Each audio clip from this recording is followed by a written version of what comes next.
ओम ज्ञानतिमिरान्धस्य ज्ञानञ्जनशलाकाय चक्षुरुन्मीलितं येन तस्मै श्रीगुरवे नमः। वाञ्छाकल्पतरुभ्यश्च कृपासिन्धुभ्यैव च पतितानां पावनेभ्यो वैष्णवेभ्यो नमो नमः। जय श्री कृष्ण चैतन्य प्रभु नित्यानंद श्री अद्वैत गदाधर शिवासादि गौर भक्तवृंद। हरे कृष्ण कृष्ण कृष्ण हरे हरे, हरे राम राम राम हरे हरे।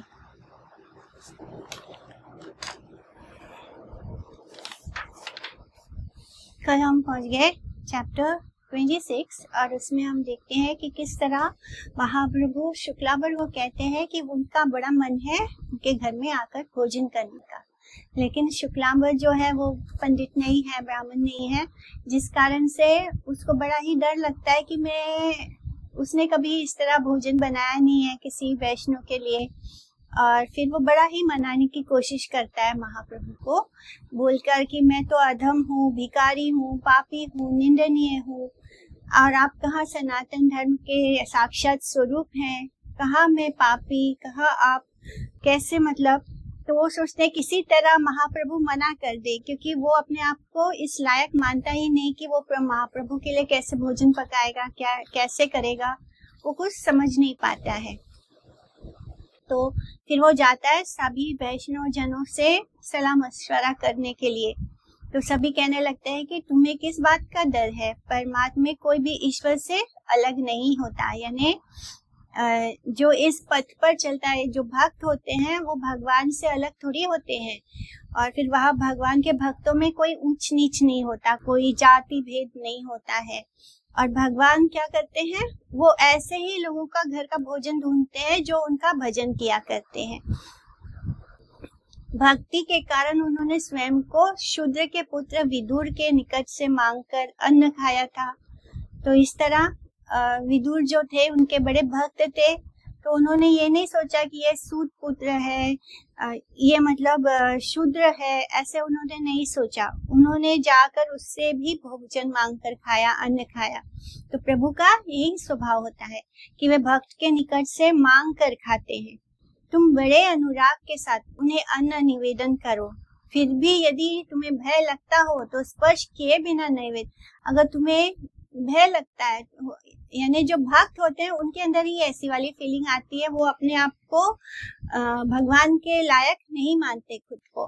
तो बाकी के सब वैष्णव जन कहते हैं कि अगर तुमको फिर भी ऐसे लगता है तो क्या करो, तुम बिना स्पर्श किए भोजन प्रिपेयर करो। कैसे बनाओगे नैवेद्य? तुम बड़े भाग्यमान हो जो तुम पर प्रभु ने ऐसी कृपा की है। ये सुनकर वो ब्राह्मण सहर्ष ही अपने घर आ गया। तो जो भगवान का भक्त होता है वो ब्राह्मण ही होता है। तथ्य: विदुर के घर में भगवान के द्वारा अन्न भिक्षा महाभारत उद्योग पूर्व में 90 अध्याय द्रष्टव्य है। तो महाभारत में ये कथा आती है।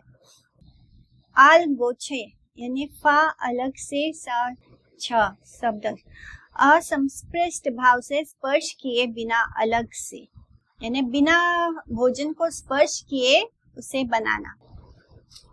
स्नान करी शुक्लांबर अति सावधाने, सुवासित जल तप्त करीला अपनी, तंडुला सहित तबे दिव्य गर्भ थोड़, आल गोछे दिया विप्र कैला कर योड़, जया कृष्ण गोविंद गोपाल वन माली, बलि ते लागिला शुक्लांबर कुतूहली, शेषने भक्त अन्य रमा जगन माता, दृष्टिपात करी लेना महापतिव्रता। तो अब वो कैसे भोजन प्रिपेयर कर रहे हैं?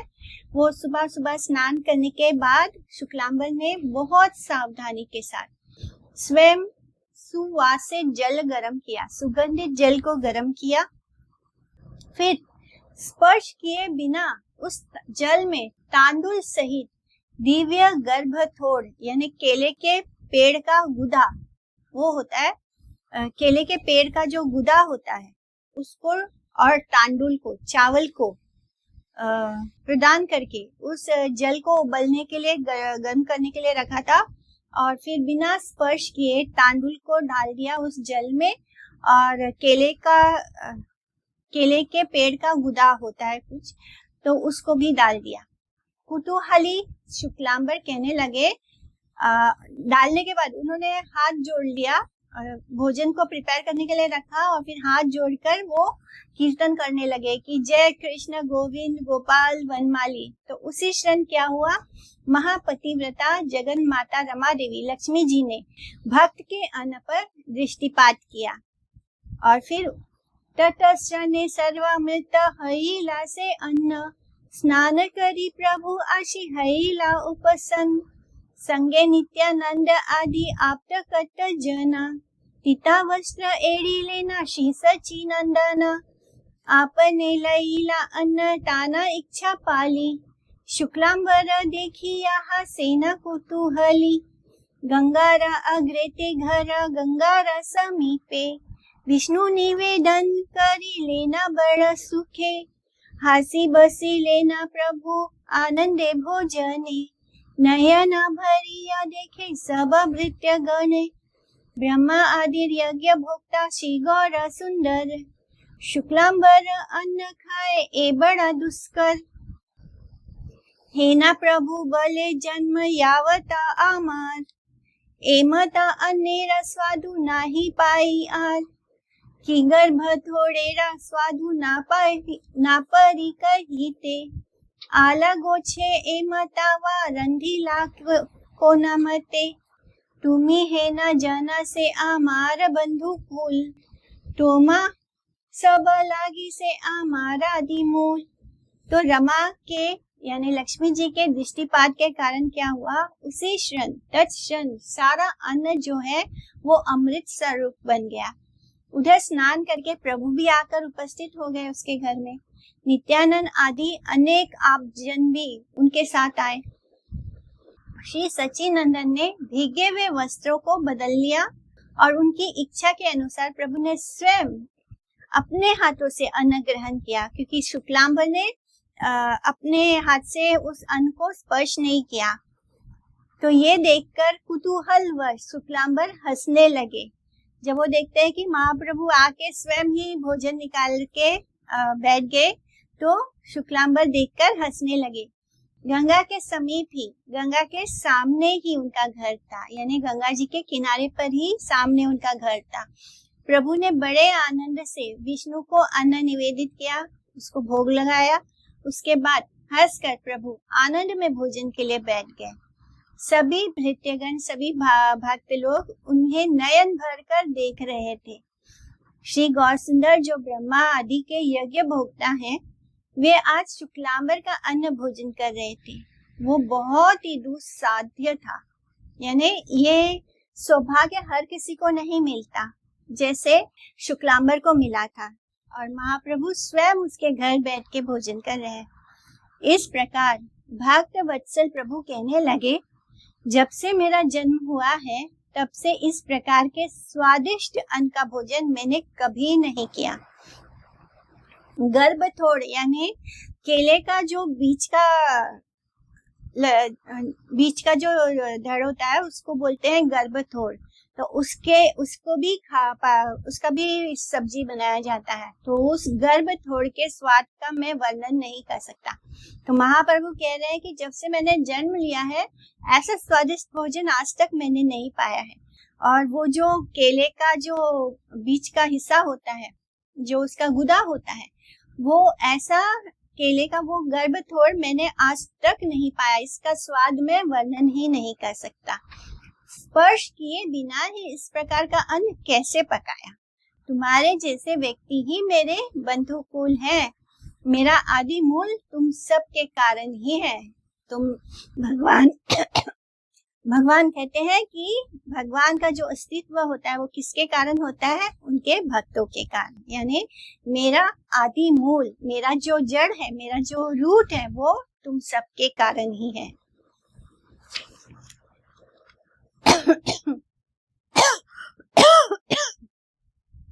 यज्ञेश्वर विष्णु ब्रह्मा के पवित्र यज्ञ में भोजन किया करते हैं।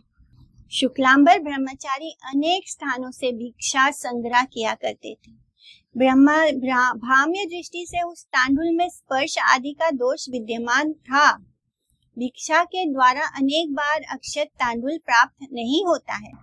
इसलिए गृहस्थी गण भिक्षुक के द्वारा स्पर्श किए हुए द्रव्य को ग्रहण नहीं करते हैं। यह सत्य है कि अक्षत तांडुल स्पर्श दोष दुष्ट शत तांडुल की अपेक्षा पवित्र है, परंतु भिक्षा लब्ध तांडुल उससे भी अधिक पवित्र है, क्योंकि वो भगवान कृपा लब्ध दान मात्र है।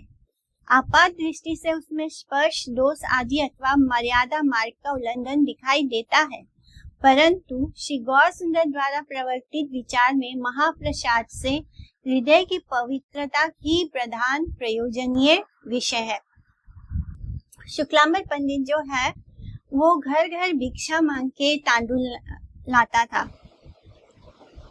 जब भिक्षा करने जाते हैं तो ऑब्वियसली भिक्षा में कोई सबसे बेस्ट वस्तु किसी को दान में नहीं देता, तो जो तांडुल होता था वो टूटा हुआ टुकड़ा टुकड़ा होता था, यानी अक्षत नहीं होता था, पूरा साबुत चावल के दाने नहीं होते थे, वो टूटे शत विशत यानी जो बचा कुचा घर का तांडुल होता था, जिसको कि गृहस्थ लोग स्पर्श भी नहीं करते, उसको पवित्र समझते हैं।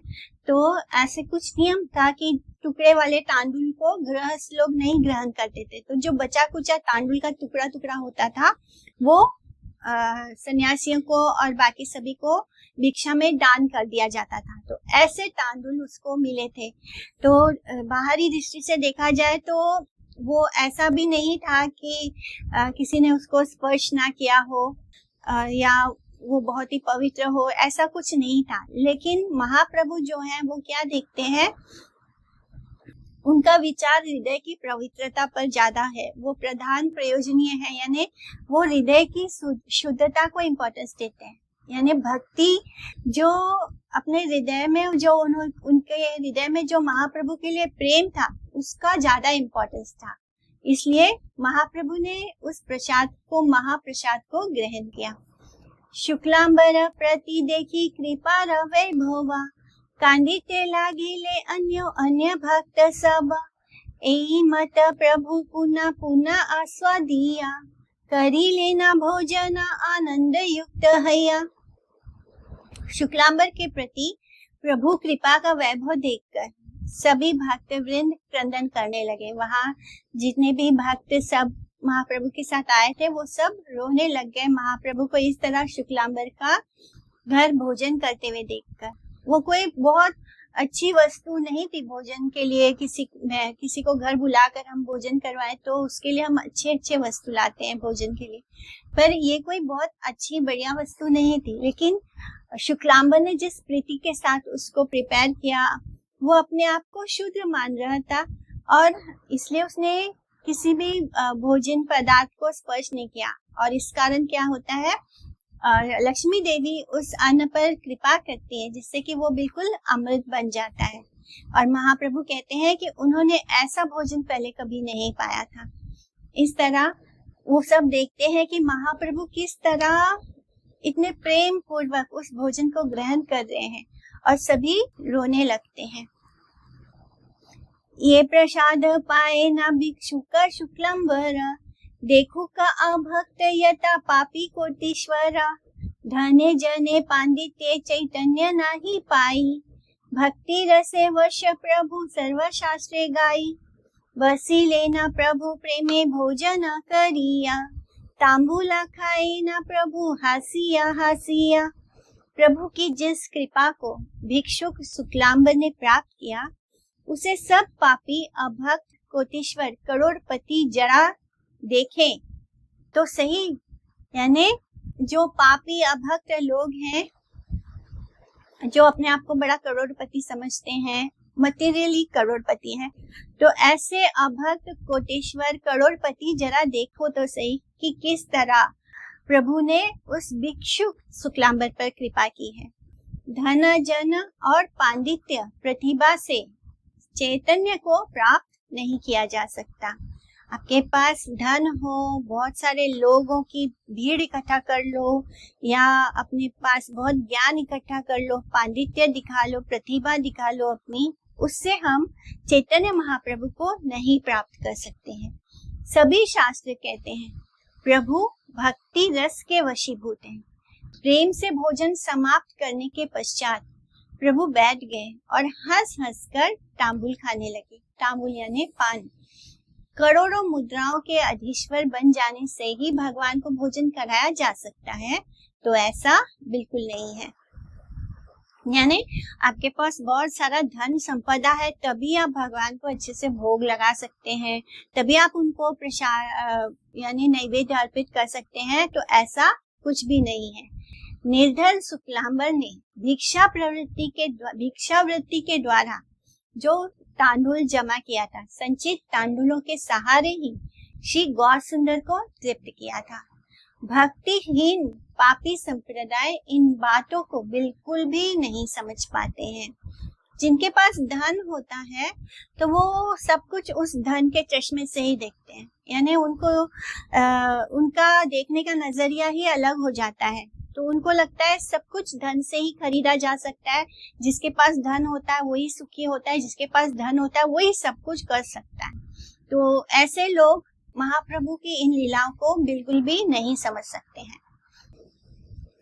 पात्र लई भृत्य गण भूलिला आनंदे, ब्रह्मा शिव आनंदिये पात्र शिरे वंदे, ही आनंद हैला से भिक्षु के राघरे, ए माता कौतुक करे प्रभु विश्वम्भरे। जिस प्रसाद पात्र को ब्रह्मा शिव अनंत देव सिर पर धारण करके वंदना किया करते हैं, यानी भगवान जिस पात्र में भोजन पाते हैं उस पात्र को शिव जी, ब्रह्मा जी, अनंत देव यानी बलराम जी, अनंत देव उसको अपने सर पर धारण करते हैं। उसी प्रसाद पात्र को लेकर भक्त वृंद जो है आनंद में विभोर हो रहे थे। उस भिक्षुक के घर में ना जाने कौन सा आनंद हुआ जहाँ प्रभु विश्वम्भर ने इस प्रकार का कौतुक रचाया। महाप्रभु जो है, भगवान जो है, वो केवल अपने भक्तों को पर कृपा करने का अवसर ढूंढते हैं। बिना किसी कारण उन्होंने शुक्लांबर पर अहेतु की कृपा की। कृष्ण कथा प्रसंग कहिया कथा शना, सेई खाने महाप्रभु करीला शयना। कुछ देर तक प्रभु वहां बैठकर भोजन करने के बाद कृष्ण कथा और प्रसंगों की चर्चा करते रहे, फिर वहीं पर उन्होंने शयन किया।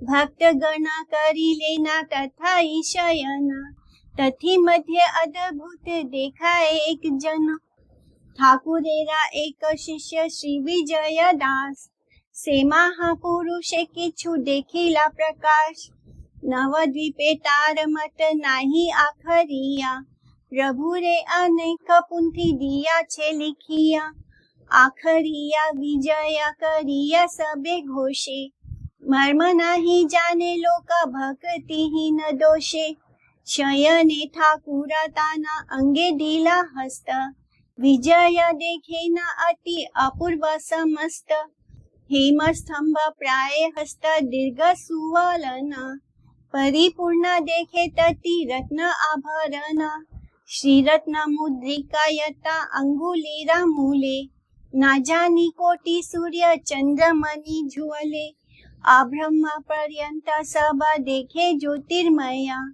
हस्त देखी परानंद हैला विजया। भक्त वृंद भी वहीं सो गए। महाप्रभु सो जाते हैं तो भक्त भी वहीं पर सो गए। उन भक्तों में से पहले तो सबने महाप्रभु ने जो प्रसाद जो भोग ग्रहण किया था, भोजन पाया था, फिर उनका जो उन्होंने जो प्रसाद छोड़ दिया था, जो कुछ उस थाली में बचा हुआ था, उसको लेकर सभी नाचते गाते, उसमें जो भी था उसको सबने बांटकर पा लिया उस प्रसाद को। और उस महाप्रसाद को पाने के बाद कुछ देर कृष्ण कथा की चर्चा होती है और फिर महाप्रभु वहीं पर सो जाते हैं। और उसके बाद जो भक्त लोग थे वो भी वहां पर शयन कर गए। महाप्रभु सो गए तो बाकी सब भी उनके देखा देखी सो जाते हैं। तो भक्त वृंद भी वहीं पर सो गए। उन भक्तों में से किसी एक को कुछ अद्भुत सा नजर आया। महाप्रभु ठाकुर के श्री विजय दास नाम के एक शिष्य थे। उन महापुरुष ने प्रभु का कुछ प्रकाश देखा। तो सब आंख बंद करके सो गए थे, लेकिन जो विजयदास नाम का महाप्रभु का एक शिष्य था, उसने कुछ देखा। वो पूरी तरह सोया नहीं था, तो उसको कुछ प्रकाश दिखाई दिया। उन जैसा आखरिया लिपिकर नवद्वीप में कोई दूसरा नहीं था। आखरिया यानी लिपिकर, जो लिखने का कार्य करता है। तो विजय जो था वो लिपिकर था। उन्होंने प्रभु को अनेक पोथियां लिखकर दी थी। तो जो महाप्रभु को जो ग्रंथ वगैरह होता था, तो वो लिख कर उन्होंने पोथियां लिखकर दी थी। सभी उन्हें आखरिया विजय कहकर पुकारते थे, क्योंकि वो लिपिकर थे। लिखने का काम, जैसे हम लोग टाइपिंग करवाते हैं, तो वैसे उस समय कैसा होता था कि कोई एक होता था जो लिखने का कार्य करता था। इस तरह सभी लोग उसको आखरिया विजय कहकर पुकारते थे। परंतु भक्तिहीनता दोष के कारण कोई उसके मर्म को नहीं जानता था। शयन करते समय ठाकुर ने उनके अंग पर हाथ रख दिया। इससे विजय को सब कुछ अति अद्भुत दिखाई देने लगा। उसके अंदर भक्तिहीनता थी, यानी भक्ति नहीं था उसके अंदर, बस यही एक दोष था कि उसके अंदर भक्ति नहीं है। लेकिन सभी लोग सो रहे थे उस कमरे में, तो सोते समय महाप्रभु का हाथ उसको लग जाता है, स्पर्श हो जाता है उसके अंग पर। इससे क्या हुआ, विजय को सब कुछ अति अद्भुत दिखाई देने लगा। प्रभु के हेम स्तंभ जैसे सुवलित दीर्घ हस्त है। वे हस्त रत्नों के आभरणों से परिपूर्ण है। तो महाप्रभु का हाथ उसके ऊपर रख दिया महाप्रभु ने, शयन करते हुए, सोते हुए। तो वो उसको कैसे दिख रहा है महाप्रभु का हाथ? ऐसे लग रहा है जैसे कोई बहुत सुंदर सा स्तंभ हो और उनके हाथों पर बहुत सुंदर सुंदर रत्नों से जड़ित आभूषण पहना हुआ है महाप्रभु के हाथों पर। उनकी उंगलियों के मूल में क्या है? उंगलियों में उन्होंने श्री रत्न मुद्रिकाएं शोभित है, यानी महंगे महंगे रत्नों वाली मुद्रिकाएं पहन रखी है। उनका हाथ जो विजय के अंग पर रखा हुआ है, उनके शरीर पर रखा हुआ है, तो वो हाथ में उसको, हाथों की सभी उंगलियों में उसको रत्न जड़ित अंगूठियां दिखाई दे रही हैं। हाथ में सारे आभूषण पहना हुआ दिखाई दे रहा है, जबकि महाप्रभु ने ऐसा कुछ पहना नहीं था। लेकिन जैसे ही महाप्रभु अपना हाथ उसके ऊपर, नींद में जैसे हम हाथ ऐसे रख दिया किसी पर, तो विजय के ऊपर जैसे ही उन्होंने हाथ रखा, तो उसको वो सब कुछ दिखाई दे रहा है कि महाप्रभु के हाथों में अंगूठियां हैं, रत्न आभूषण पहने हुए हैं, भरा हुआ है उनका हाथ। अंगुलियों के मूल में रत्न मुद्रिकाएं शोभित हैं, अंगूठियां हैं। ना जाने कौन से कोटि सूर्य चंद्र मणि वहां चमक रहे हैं। ऐसे लग रहा है कि साक्षात सूर्य और चंद्र ही चमक रहा हो। और विजय ने ब्रह्म पर्यंत सब कुछ ज्योतिर्मय देखा। हस्त को देखकर विजय परम आनंदित हो गया।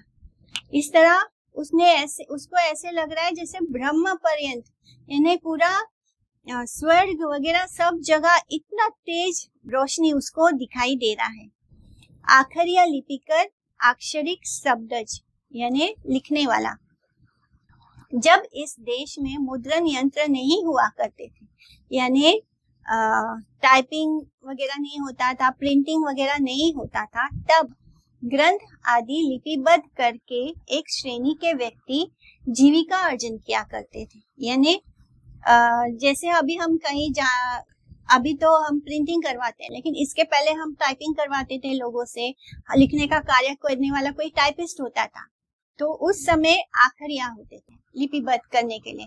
तो जब प्रिंटिंग और टाइपिंग जैसी चीजें नहीं होती थी, तब कोई एक व्यक्ति ऐसा होता था जो ये लिखने का कार्य करता था, जिससे ग्रंथ वगैरह लिखवाया जाता था। उसको आखरिया कहते थे। विजय उद्योग मात्र करी लादा कीते, श्रीहस्त दिले न प्रभु ताहारा मुखेते। प्रभु बले यता दीना मुई ठाको एता, तावता कहा रे पाछे कहा ए कथा। विजय जब ये सब देखता है तो वो शोर मचाने की चेष्टा करता है। वो सबको बोलना चाहता है कि देखो क्या हो रहा है।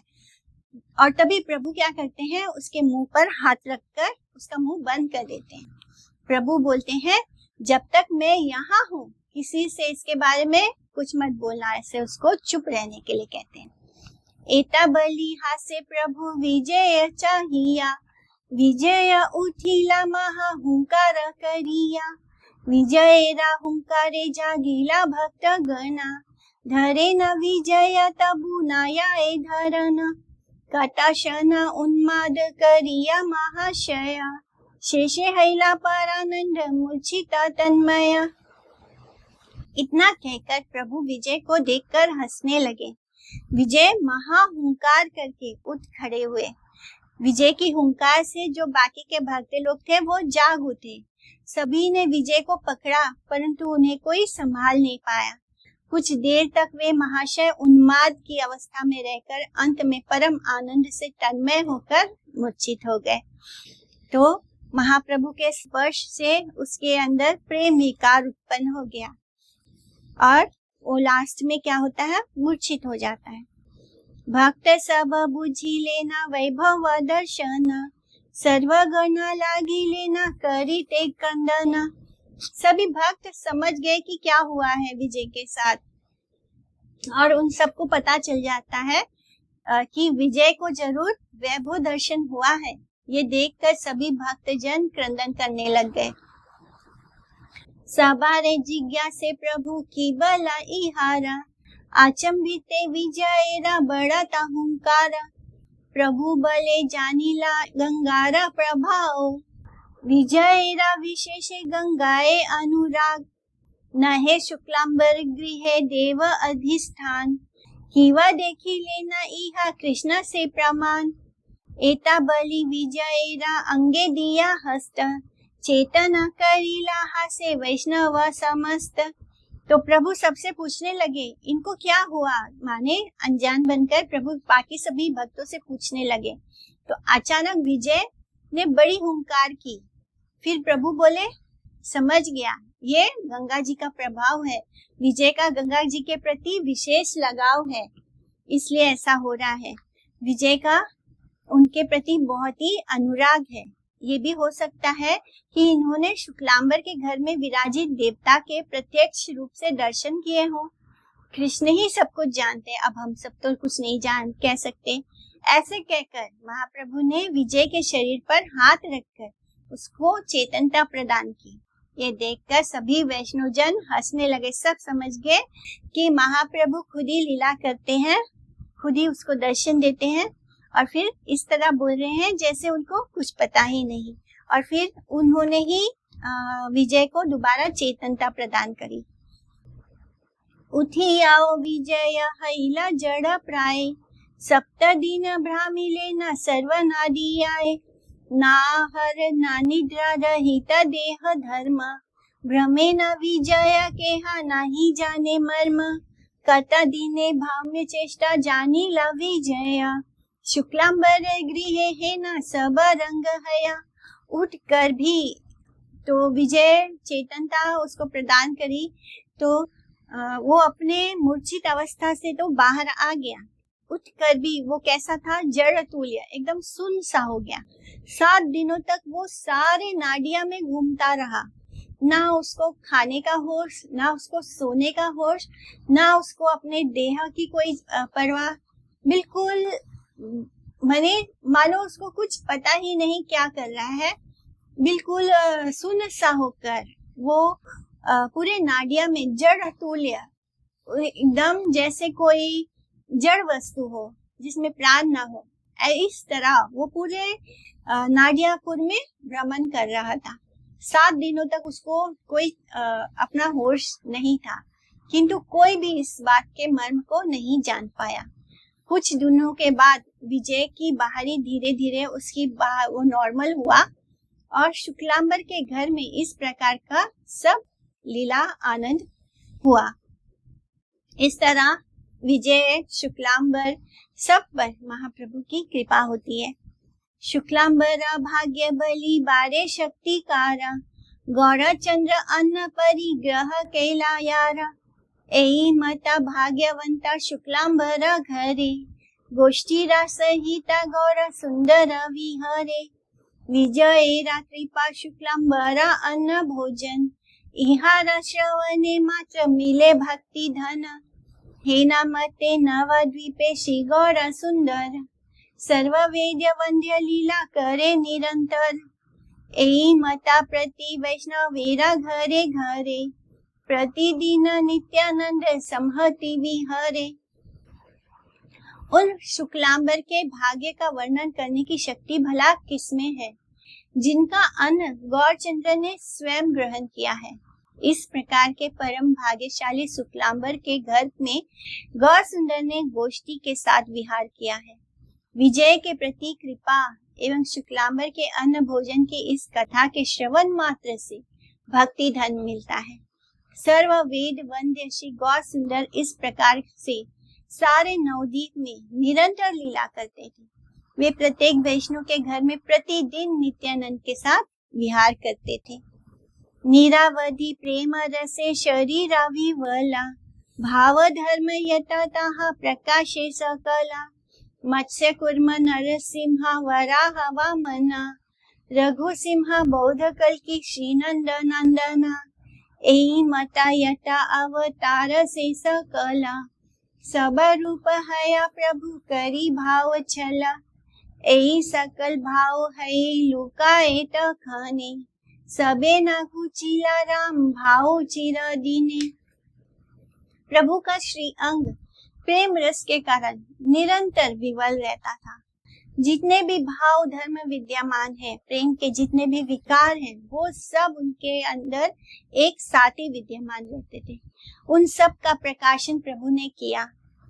कभी वो मत्स्य कूर्म अवतार नरसिंह, वारा, वामन, राघवेंद्र, रघु सिंह, राम जी, बौद्ध, कलकी, श्री नंद नंदन, कृष्ण आदि जितने भी अवतार हैं, उन सभी का रूप प्रभु भाव छल के माध्यम से धारण किया करते रहते थे।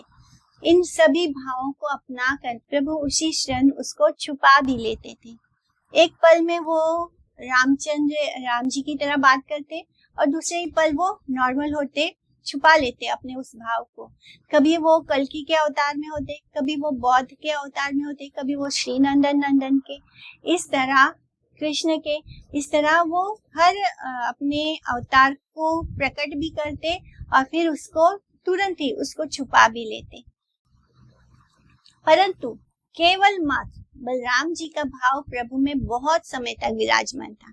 बाकी सब भाव में वो आकर खुद को थोड़ी देर में छुपा लेते थे, लेकिन बलराम जी का भाव उनके अंदर बहुत समय तक वर्तमान था। गीत गोविंद में वेदानुद धरते जगन्ति वहते भूगोल मुद विभ्रते दैत्यम दार्यते बलिम छलयते शत्रम क्षयम कुर्वते पौलस्त्यम जयते हलम काल्यते कारुण्यम आतन्वते मलेच्छान मूर्छयते दशाकृति कृते कृष्णाय तुभ्यम नमः। तो इस एक श्लोक में प्रभु के सारे अवतारों के बारे में आ जाता है। 10 अवतार समूह में से 10 प्रकार के भावों को बीच बीच में प्रदर्शित करके महाप्रभु सभी भावों का संगोपन कर लेते थे, छुपा लेते थे। इनमें से केवल हलधर भाव को ही उन्होंने अनेक समय तक प्रदर्शित किया था।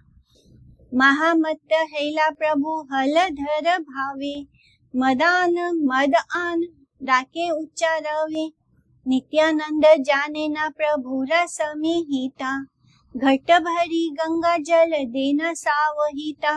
हलधर के भाव में, बलराम जी के भाव में प्रभु महामत हो जाया करते थे और मदिरा लाओ ऐसे उच्च स्वर में कहते थे।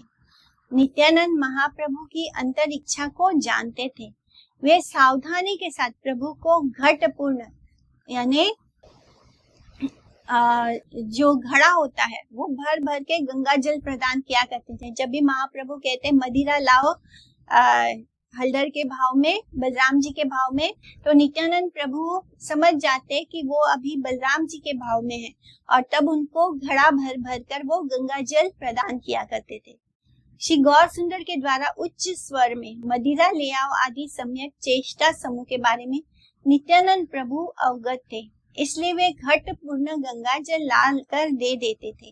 गंगोदक अमृत सा दृश्य है, यानी गंगा जल जो है वो अमृत ही है एवं भक्ति भाव का उद्दीपक है, यानी उसको गंगा जी हमारे अंदर भक्ति भाव को बढ़ा देती है।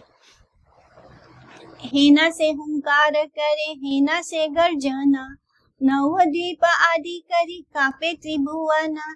हेना से करे न महातांडव प्रचंड, पृथ्वी ते परिले पृथ्वी है अखंड। तलमल करे भूमि ब्रह्मांड सहिते, भय पाए भित्र सब से नृत्य देखीते। बलराम वर्णना गाए न सबे गीत, सुनिया है न प्रभु आनंदे मूर्छिता। प्रभु ने जिस प्रकार से हुंकार और गर्जन किया उससे नवद्वीप सहित तीनों लोग कांपने लगे।